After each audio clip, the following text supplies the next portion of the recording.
श्री पतंजलि जी ने योग सूत्र में कहा, सा दृष्टानुसर्ग के विषय वितृष्णावसी का वैराग्यम।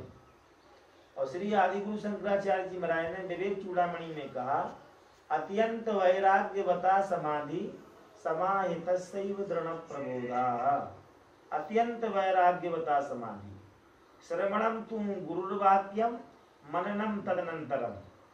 अपने गुरुओं के बातों को श्रवण करें, तदनंतर मनन करें। वह 5-6 महीने लगातार बैठे रहते थे, सुबह से शाम तक हो जाती, बैठे रहते, घटना घटित होगी, घटना घटित हुई, कुछ हासिल हो जाए, कुछ प्राप्त हो जाएगा। एक वृक्ष से पत्ता गिरा, सूखा हुआ पत्ता गिर गया, और वो जो है उनको ज्ञान हो गया। क्या हमें आपको ऐसा ज्ञान हो सकता है? नहीं हो सकता। लेकिन वो सीखने वाले थे, उन्होंने शिक्षा ली। उन्होंने शिक्षा यह ली, जैसे पत्ता सूख कर गिर गया है, ऐसे हमारे विचार यदि सूख कर गिर जाएं, झड़ जाएं, जो हमारे विचार हैं उन्हीं से तो हम परेशान हैं। इतने ज्यादा विचार आ रहे हैं, इतने अनाप शनाप विचार आ रहे हैं, इतने अनाप शनाप दुष्प्रवृत्तियों के विचार आ रहे हैं, हम अपने मन को कभी शांत रहने नहीं देते हैं। और असली बात, मन का नाम ही तो चंचल, जिसमें चंचलता हो उसी का नाम मन है। जो निर्विषय मन रहता है, अमन रहता है, उन्मुनी अवस्था से प्राप्त होता है। मन का काम है कुछ न कुछ चिंतन करते रहना, इसलिए इसको कहा गया कि ये मनु की संतान है। मनु की संतान, मनु महाराज की संतान क्यों कहा गया? क्योंकि इसके अंदर में मन है, और यदि मन अच्छी दिशा की तरफ चल पड़े तो मन तू ज्योति स्वरूप अपना मूल पहचान, अपने आप को उसने पहचान लिया। स्वामी श्री दयानंद सरस्वती जी महाराज ने दृष्टिपात किया और मुंशी राम जी का जीवन में आमूलचूल परिवर्तन हो गया, और वो स्वामी श्री श्रद्धानंद जी हो गए। दुनिया में, भारत में आजाद देश की आजादी में उन्होंने बहुत बड़ा योगदान किया। चाहे लाला लाजपत राय हो या अन्य लोकमान्य तिलक जी हो, कई लोग उनसे प्रभावित हुए। यहाँ तक कि श्री वीर सावरकर से लेकर के मदन लाल धींगरा, जितने क्रांतिकारी थे, वो सारे लोग स्वामी श्री श्रद्धानंद सरस्वती जी महाराज से प्रभावित होकर के अपने राष्ट्रीय कार्य में लग गए। मेरी युवाओं से खास करके प्रार्थना है, निवेदन है, अपने लिए जो पढ़ने वाले हैं कम से कम 6 घंटे अध्ययन में दें। यहाँ पर सारे बच्चे उपस्थित हैं, आज बालकों का आगमन हुआ है। 6 घंटे मतलब 3 घंटे सुबह, 3 घंटे शाम। पढ़ाई ऐसे करें जिस समय पढ़ाई कर रहे हैं उस समय मोबाइल ना चलाएं, केवल पढ़ाई ही करते रहें। इतनी एकाग्रता से पढ़ाई करें कि पढ़ाई करते करते ऐसा लगे कि तन्मयता के साथ हम अपने आप को भूल गए हैं और पढ़ाई में हमारा चित्त लीन हो गया है। स्वामी श्री विवेकानंद जी से पूछा गया कि आपकी स्मरण शक्ति का क्या कारण है, कितनी अच्छी स्मरण शक्ति है, आप जो भी एक बार पढ़ लेते हैं आपको याद हो जाता है।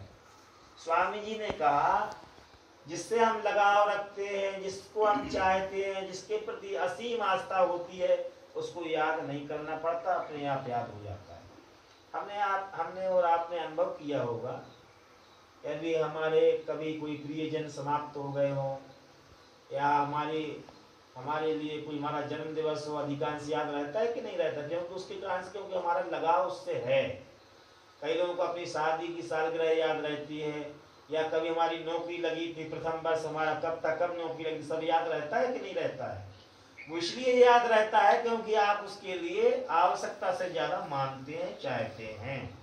उसी प्रकार से हम किसी विषय वस्तु के लिए, कोई अपने प्रिय के लिए, पढ़ाई के लिए यदि हम चाहते हैं तो हमें याद नहीं करना पड़ेगा, हमारे लिए याद हो जाएगा। इसलिए हम उसको पहले माने, चाहें। चाहत का जादू मैं आपको बताऊं क्या होता है। हम जब छोटे बच्चे थे, हम सोयाबीन बीन करके इकट्ठा कर लेते थे। इस पैसे को इकट्ठा करके हम पुस्तक खरीदेंगे, या खरीदेंगे पुस्तक खरीद लेंगे। 100 रुपया, 50 रुपया, 20 रुपया से इकट्ठा हुआ, पुस्तक खरीद लेना है। और मैं यहाँ तक कि अपनी जन्मस्थली से लेकर सागर तक मैं धार्मिक पुस्तक खरीदने आया। सागर में पुस्तक खरीद करके मैं ले गया, एक एक दाना बीन करके। तो बच्चे सियाने लोग बोलते, क्या करना चाहता है बालक?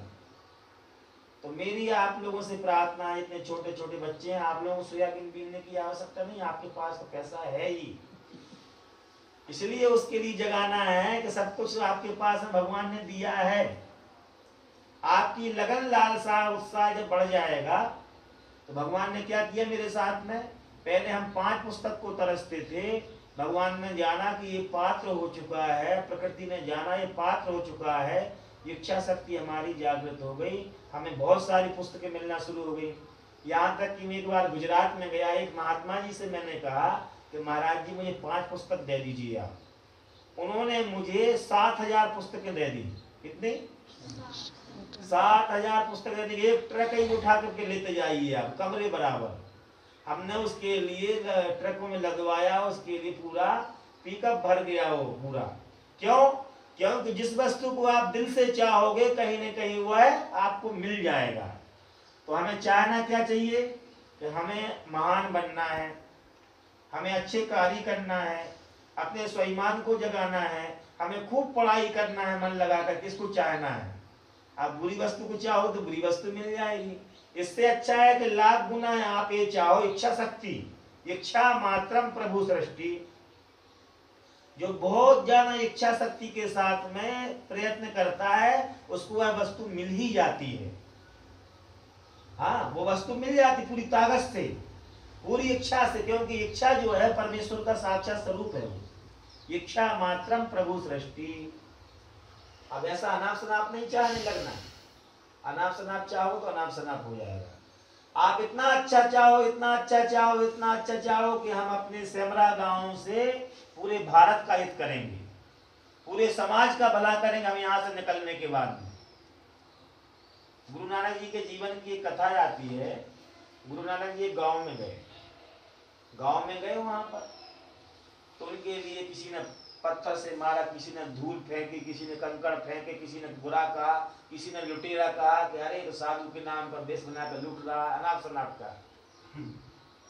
जब वो जाने लगे गुरु नानक जी, कोई स्वागत करने वाला तो उस गांव में था ही नहीं, बहुत गालियां दी उनके लिए।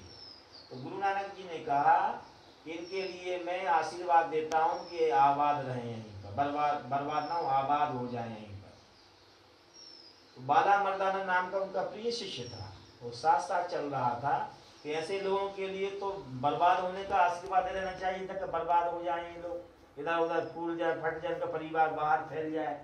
उन्होंने कहा कि बुराई एक जगह पर रहेगी।